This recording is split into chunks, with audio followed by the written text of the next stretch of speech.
Hello, readers. Our next book of the day is Sergeant Reckless, written by Patricia McCormick, the true story of the little horse who became a hero.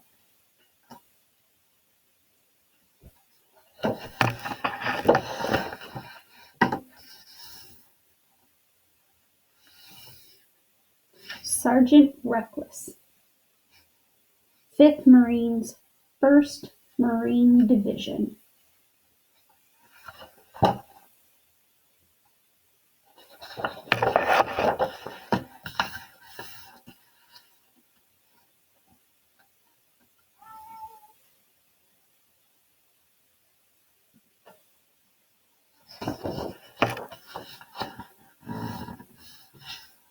Sergeant Reckless.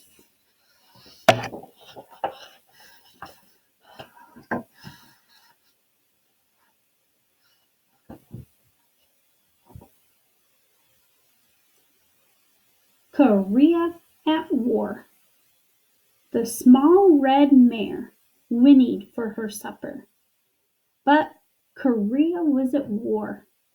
Towns were shattered, fields were scorched, and the race track was abandoned.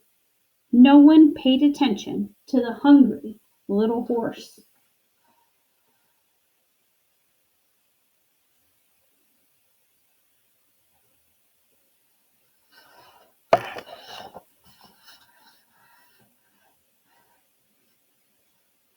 Nearby, U.S. Marines were exhausted from hauling heavy ammunition uphill to a powerful new cannon nicknamed the Reckless Rifle. That's when their leader, Lieutenant Eric Penderson, had an idea. What if he could get a mule to carry the shells? But all Lieutenant Penderson could find was a scrawny sorrel mare with a white blaze and 3 matching socks.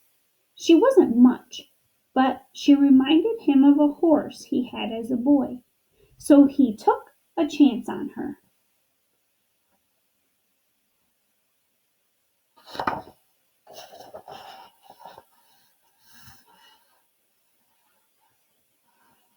Back at the base, as the Marines gathered around to meet the new recruit, Lieutenant Penderson realized he'd forgotten to buy hay. One of the men held out a piece of bread.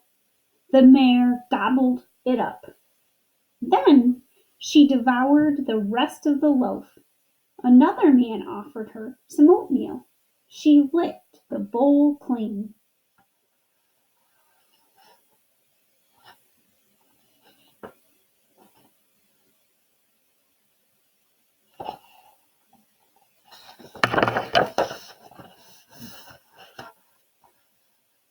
She was pretty, the Marines agreed, but she was small.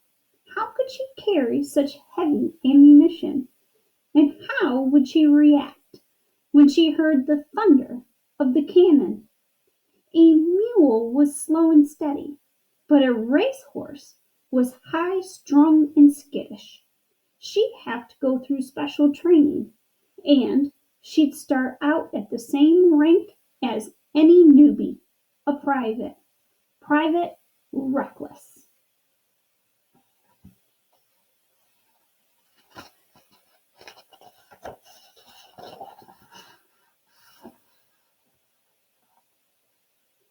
The first thing Private Reckless had to learn was to duck incoming fire, which meant that her trainer, Sergeant Joseph Latham, had to teach her to kneel down. First, he gave her a sugar cube every time he tapped her front leg. Then another one when she knelt down. Before long, the greedy little horse knelt down the moment he tapped her leg. Reckless also had to learn to retreat. When Latham gave the command, she had to trot back to her bunker, where another reward was waiting. An apple or a a chocolate candy bar, or a peanut butter sandwich, even a can of beans. Whatever it was, Reckless ate it.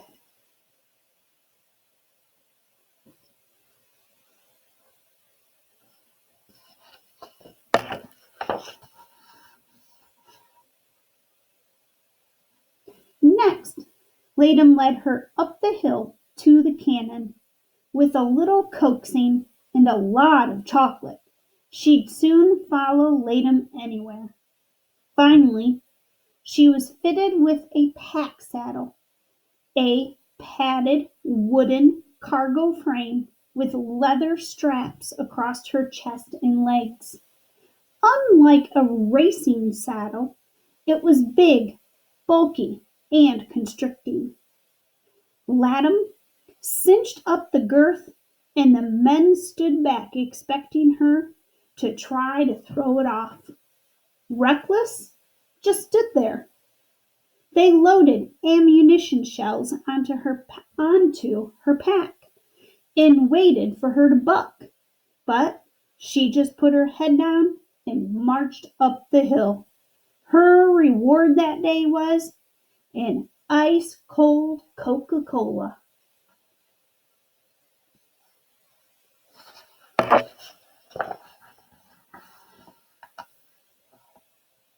By now, Reckless thought of herself as a member of the company and was free to roam the camp. One morning she showed up at the mess hall where the cook gave her an apple. She nudged his shoulder for more, so he offered her scrambled eggs and toast. From then on, she ate the same breakfast as the men and washed it down with a cup of coffee. After she figured out which bunk belonged to the cook, she'd clip-clop into his tent at daybreak and lick his face until he woke up and served her breakfast. The men began looking forward to seeing the little horse with the big appetite when they went to the chow hall. They had come to love her, but deep down they worried that when it came to a real battle, she might not have what it takes.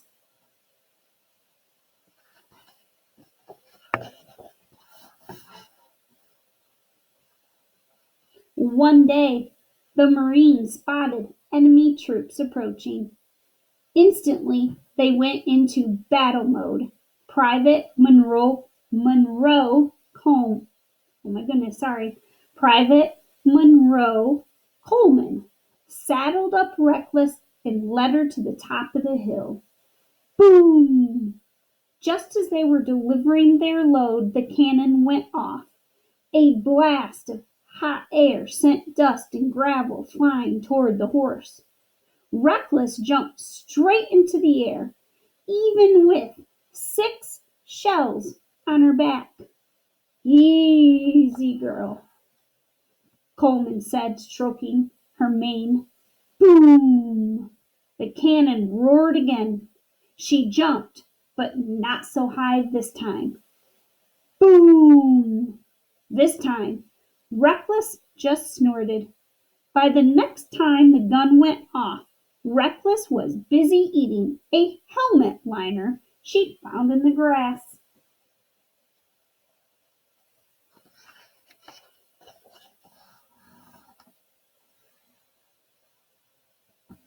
From then on, Reckless was one of the guys. On cold nights, she snuck into Latham's tent and slept on the floor. And when the men played poker, she joined in. One night, she'd eaten about $30 worth of poker chips before they caught on.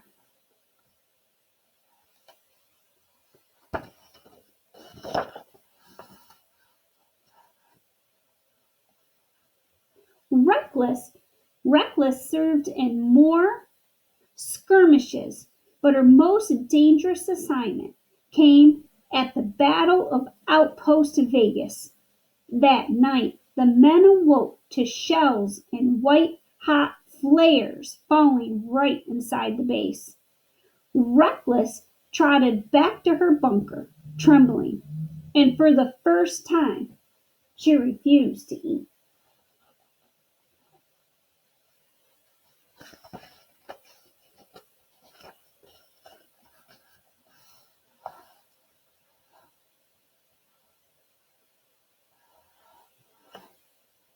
But the minute she was loaded with her pack, Reckless got to work. At the base of the path, she took a deep breath, pricked her ears forward, and charged the hill.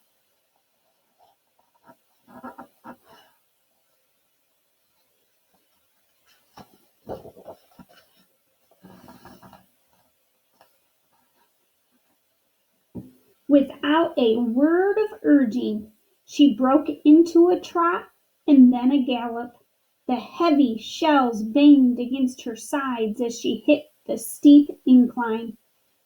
The first rays of dawn were lighting the sky as she arrived at the top of the trail, her flanks heaving. The sky was full of smoke. Shells whizzed by and cannons boomed. All day Reckless marched up and down the windy path, hauling her load.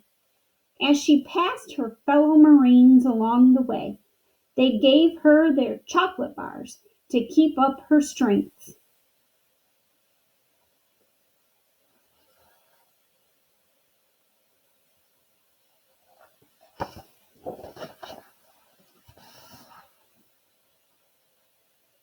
Then a piece of shrapnel hit Reckless over her left eye. Blood trickled down onto her white blaze, but she kept going.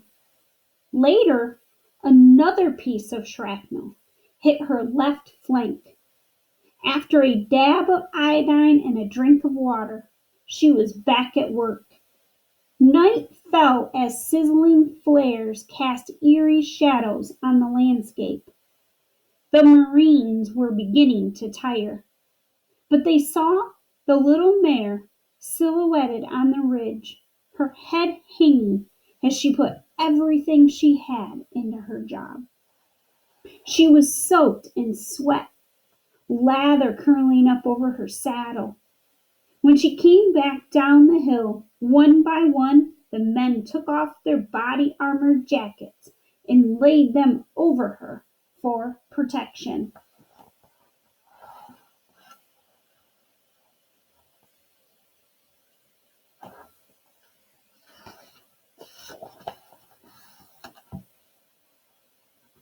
By the end of the day, Reckless had made 51 trips, gone a distance of 35 miles up and down steep terrain, carried 9,000 pounds of ammunition. That battle helped change the course of the war.